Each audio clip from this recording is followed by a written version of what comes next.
देखिए, सहरसा और गया में हो सकता है कि गड़बड़ी हुई हो। अगर पहला पड़ाव ही आपका चुनाव पे ही जनता को यकीन नहीं है, हर वोटर को ये यकीन खत्म हो गया है कि हम वोट कहीं डाल रहे हैं और जा कहीं रहा है। मेरा बिहार के कई जिलों में पैक्स के चुनाव आयोजित किए गए हैं। हालांकि इस पैक्स चुनाव को लेकर कई गंभीर आरोप भी स्थानीय वीडियो पर लगाए जा रहे हैं। इस पूरे मुद्दे पर बात करने के लिए अभी हमारे साथ भाकपा माले के विधायक संदीप सौरभ जी हैं। इनसे हम बात करते हैं। सर, सरकार लगातार दावे करती है कि हमारे यहाँ जो भी चुनाव होती है पूरी निष्पक्षता से होती है, लेकिन पैक्स चुनाव पर अब सवाल खड़े किए जा रहे हैं। सहरसा और गया का मामला आया है, उन्होंने वीडियो पर आरोप लगाया है। देखिए, सहरसा और गया में हो सकता है कि गड़बड़ी हुई हो, और अगर कोई आरोप लगा रहा है तो उसका निष्पक्ष तरीके से जांच होना चाहिए, ये तो हम कहेंगे। लेकिन मेरी मुख्य चिंता चुनाव को लेकर के, कोई भी चुनाव हो तो चुनाव लोकतंत्र का पहला सीढ़ी है, और वो अगर अविश्वसनीय हो गया, वो चाहे पैक्स का चुनाव हो, विधानसभा का हो या लोकसभा का, तो लोकतंत्र संदिग्ध हो जाएगा। अगर पहला पड़ाव ही आपका चुनाव पे ही जनता को यकीन नहीं है। सहरसा में, गया में हम सुन रहे हैं कि लोगों का आरोप है कि वहाँ के प्रशासनिक लोगों ने, बीडीओ ने माने बैलेट बॉक्स बदल दिया। ये एक बात है, लेकिन इससे ज़्यादा बड़ा मेरे लिए चिंता है जहाँ पे हर वोटर को ये यकीन ख़त्म हो गया है कि हम वोट कहीं डाल रहे हैं और जा कहीं रहा है। मेरा मतलब है कि ईवीएम, अगर बैलेट से चुनाव हुआ है, पैक्स का तो बैलेट से हुआ है, तो इसमें जांच संभव है, जांच हो सकता है। किस गांव में कौन सा वोट है, किसका कहाँ पे साइन है, सब जगह अधिकारी का साइन हुआ कि भाई बैलेट दिया, उस पर साइन किया। आप मिलान कर सकते हैं, आपके पास ठोस चीज़ है, सरकार जांच करे, बिहार सरकार। लेकिन जो लोकसभा का चुनाव, विधानसभा का चुनाव जो ईवीएम से हो रहा है, जिसमें कोई जांच की गुंजाइश नहीं है, उसमें भी मैनिपुलेशन है। महाराष्ट्र में मैनिपुलेशन है। तो पूरे देश के लोगों को, देश की सरकारों को ये चिंता करने की बात है कि धीरे धीरे चुनावी प्रक्रिया पर बड़े सवाल उठना शुरू हो गया। तो उस पर विचार हो और उसको ठीक किया जाए। सर, गया का जो मामला है उसमें खुद जेडीयू के जिला अध्यक्ष ही हैं, वो आरोप लगा रहे हैं सरकार पर।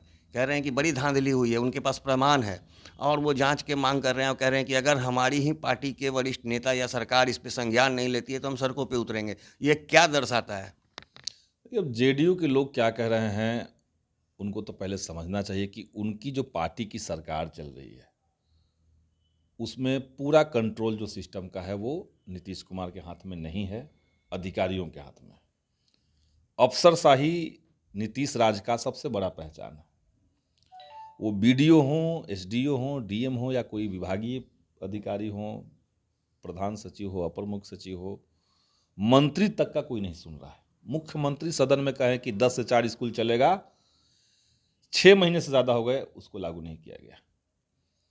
तो ये जदयू के अगर नेता कोई इस तरह का कंप्लेन कर रहे हैं, तो वो पहले अपने पार्टी में फरियाद लें कि अफसरों का इतना मनमानी कि वो किसी ब्लॉक में पैक्स चुनाव को प्रभावित कर दे, बैलेट बॉक्स बदल दे, इतना पावर मिला कहाँ से? उस पर सवाल उनको उठाना चाहिए। जदयू का मामला है, उठाएं उसको। सहरसा जिला अंतर्गत सत्तरकड़िया प्रखंड में बिजलपुर पंचायत है। वहाँ पे पैक्स चुनाव हुआ है 26 तारीख को। चुनाव के दरमियान बहुत सारी अनियमितताएं बरती गई हैं। वहाँ पे बहुत सारे वोटर को वोट नहीं देने दिया गया, और वोटिंग के बाद भी जो बैलेट बॉक्स होता है उसको मतलब उसमें सील नहीं किया गया। जब वो मतगणना केंद्र पर पहुंचा तो उसमें सील नहीं था, और जब सभी प्रत्याशी को वहां बुलाया गया तो सीसीटीवी फुटेज भी वहाँ पे प्रॉपर ढंग से नहीं थे, सीसीटीवी कैमरे नहीं लगे हुए थे। और वहाँ पे जो जीते हुए प्रत्याशी थे पहले के, उनके पक्ष में जो मतगणना कर्मी हैं, जो प्रखंड निर्वाचन पदाधिकारी हैं, उन्होंने उनके साथ मिलके बहुत ज़्यादा घोलमेल किया हुआ है। और ना तो मतलब आप ये समझिए कि बैलेट बॉक्स के अंदर एक ही प्रत्याशी के लिए सारे बैलेट पेपर निकले, और वहाँ पे 5 सीटों पे, जैसे अध्यक्ष के साथ साथ सदस्यों का भी चुनाव था, उसमें सिर्फ और सिर्फ अध्यक्ष का लाल कलर का बैलेट एक बॉक्स से निकला, और 2 बॉक्स सीसीटीवी कैमरे में नहीं दिखाए जा रहे थे। तो इन सभी मामलों को लेके हमने मतगणना के दौरान ही चुनाव निर्वाचन प्राधिकार को हमने आवेदन किया था कि इस पे जल्द से जल्द कार्रवाई की जाए, और हमें खुशी है कि प्राधिकार ने इस पे जल्द से जल्द कार्रवाई करते हुए डीडीसी साहब और बीडीओ साहब को जवाब तलब किया है। जो जांच चल रही है, अब हम उम्मीद करते हैं कि इसमें जो सच्चाई है वो सामने आए, क्योंकि पूरे पंचायत की जो जनता है, जो वोटर्स हैं, मतदाता हैं, उन्हें बिलीव है चुनाव प्राधिकार पे कि सच्चाई सामने आए और इस तरह का जो निष्पक्ष चुनाव होता है वो सामने आए। आरोप बीडीओ साहब जो है बहुत ही भ्रष्ट हैं। इससे पहले भी कई बार वो घूस लेते हुए या लोगों से घूस लिए हैं। हम लोगों से भी बूथ जब हम लोगों ने एप्लीकेशन दिया था, आवेदन दिया था बूथ स्थानांतरण को लेके, तो हम लोगों से 1 लाख रुपए का डिमांड किया था। तो हम बिल्कुल 100% श्योर हैं कि बीडीओ साहब इस भ्रष्टाचार में संलिप्त हैं। इन्होंने जो जीते हुए कैंडिडेट है, जो पहले के भी जीते हुए कैंडिडेट थे, इनसे बड़ा मोटा रकम लिया है और भी जो लुभावनाएं जो भी मिला हो इनको मिला है, और इसके तहत उन्होंने ये ऐसे घटनाओं को अंजाम दिया है। देखिए, समक्ष हम लोगों के सारे ग्रामवासी है और ये जो भी चीज़ें हो रही है इसका गवाह सिर्फ मैं और हमारा इकलौता नहीं है, ये सारे समाज ने देखा है इन चीज़ों को होते हुए। और दूसरी बात ये भी है कि हम लोग जिस निष्पक्ष चुनाव की बात करते हैं, हमें माननीय अपने जो निर्वाचन प्राधिकार है उन पर भी काफ़ी ज़्यादा भरोसा है। और हम लोग ये जानते थे, अब तक हम लोग भी एक वोटर्स हैं, इससे पहले हमने लोकसभा, विधानसभा बहुत सारे चुनाव दिए हैं, लेकिन इस मतगणना के बाद, इस मतदान के बाद हमें ऐसा लग रहा है कि शायद मतगणना से या मतदान से हमारा विश्वास उठ जाए, क्योंकि जिस तरह की गतिविधि पंचायत लेवल पे हमें देखने को मिली, हमें बिल्कुल उम्मीद नहीं थी। लोगों का कहना है कि ईवीएम गलत है आज के टाइम पे और बैलेट बॉक्स पे आना चाहिए हम लोगों को, लेकिन जब बैलेट बॉक्स पे ही इस तरह की धांधली अगर हो रही है तो फिर हम कहाँ जाए।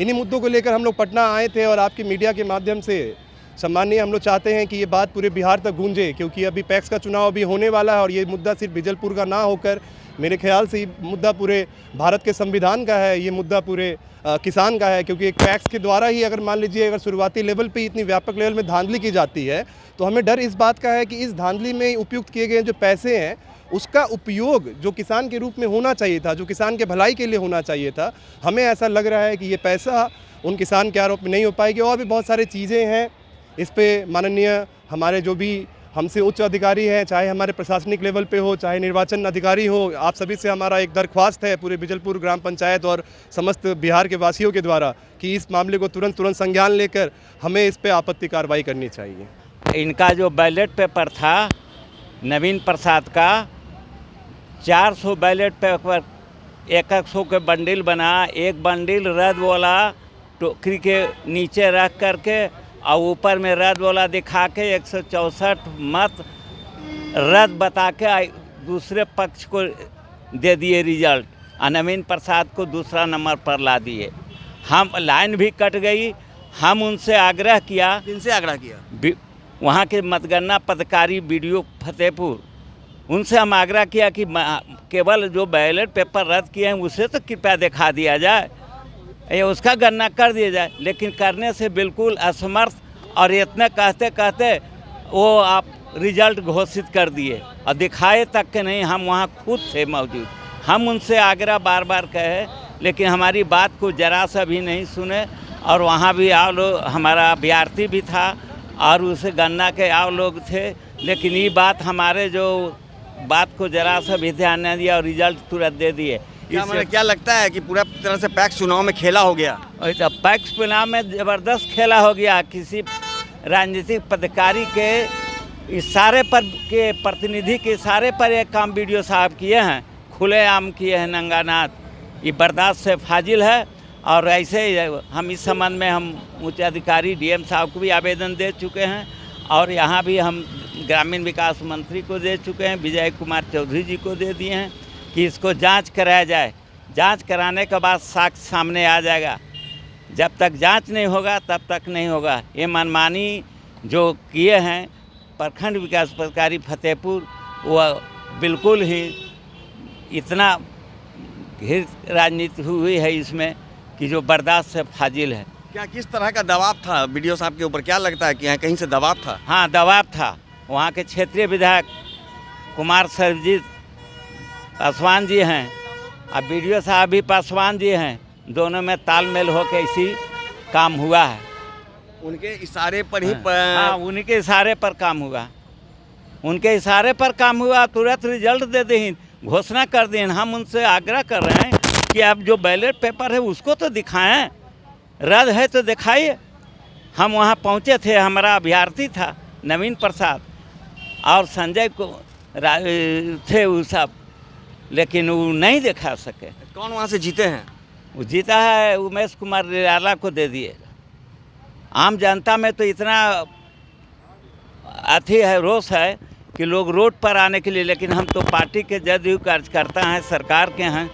हम करने से कहीं रोड पर धरना देंगे और इसको चलिए हम लोग रोड जाम करेंगे, लेकिन हम पार्टी के अनुशासन को रखते हुए हम पदाधिकारी को अवगत करा रहे हैं। नहीं सुनेगा तो अंतिम में वो भी काम कर देंगे अगर नहीं कार्रवाई हुई तो। खुद सत्ताधारी दल के नेता के द्वारा जब आरोप लगाए जा रहे हैं तो निश्चित रूप से उन्हें अपने ही सरकार से जब ये सवाल किया है तो अब देखने वाली बात होगी कि अब सरकार उनके इस आरोप को किस तरह से संज्ञान में लेती है और क्या उस आरोपित वीडियो के ऊपर कार्रवाई की जाती है। पूरे मामले की जांच कब तक पूरी कर इसकी पूरी निष्पक्षता